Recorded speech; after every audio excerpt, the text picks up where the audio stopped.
Honestly, I really gbádùn this man tán pè ní Rufai tó wà ní Arise TV. Mo kàn gbádùn ẹ̀ lẹ́nu ọjọ́ mẹ́ta ni, honestly.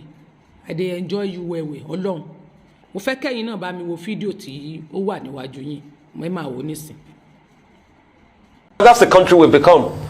And this was the same president that campaigned that he will solve the insecurity problem. I put it on record that insecurity is worse now in Nigeria than it was under President Goodluck Jonathan. The facts are there. In 2015, people could still travel on the Kaduna-Abuja highway. Can they today? In 2015, people were not shutting down schools in Abuja. In 2015, we didn't hear of killings of our brigade of guards. And this was the same Mr. Femi Adesina that said months ago that we will solve the insecurity problem before this administration comes to an end. And we keep having meetings over meetings that do not favor Nigeria. We are sick and tired of these meetings, ultimatums and directives. And only to think that the president went to brief the Liberians on how to tackle insecurity. Is that not what we become as a country? We can't solve our own problems. We are going to tell other people how to solve the problem of insecurity. I would have wondered that President Weah of Liberia would tell President Buhari, "Oh my man, how's the insecurity in your country, man?"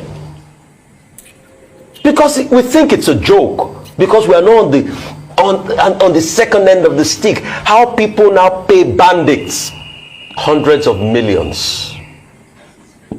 And the government has not to be able to investigate the people that collect this money and the channel at which they take this money. How banditry is now so rife in Nigeria that somebody was joking with me the other day. He said when they release the next GDP numbers, they should please put banditry as a sector of the Nigeria economy. Because that's the most lucrative sector now. Do you know that in this one cycle of the Kaduna train kidnap victims, they've done over 1 billion naira from people that don't have money? And this money keeps circulating in our economy. We can't do anything about it. And when people talk, you call them anarchists. When are we going to open our eyes and tell ourselves the truth in this country that is bleeding? We want our country to do well. Coupled with the destruction of the Nigerian economy.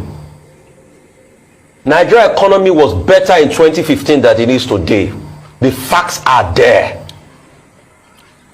Some people campaigned so hard in 2015. They said they will make $1 1 naira. They complained then that $1 was 2.16 to 1 naira. Today is 710.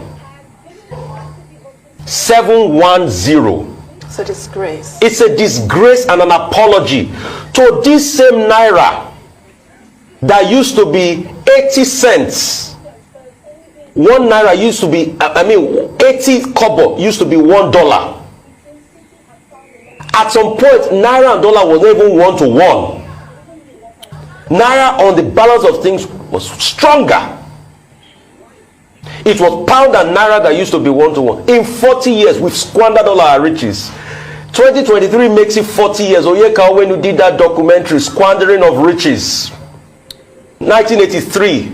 It is 40 years. We are still even worse than when Nigeria used to be in 1983. And people talk and you call them anarchists. You think it's a joke.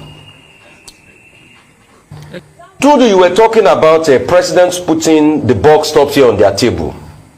I think what President Buhari should put in his red room, because I have seen the room is always in the color is red, should be the picture of Deborah. Should be the picture of Leah Sharibu. Should be the picture of the Jangebe girls. Should be the picture of all the soldiers that have been killed in this insurgency. Because if you want to see the true face of Nigerians now that are crying and bleeding, are the pictures of those bandits have kidnapped at one point or the other and collected 100 million naira ransom. We want a better country, and I don't think that's too much to ask for.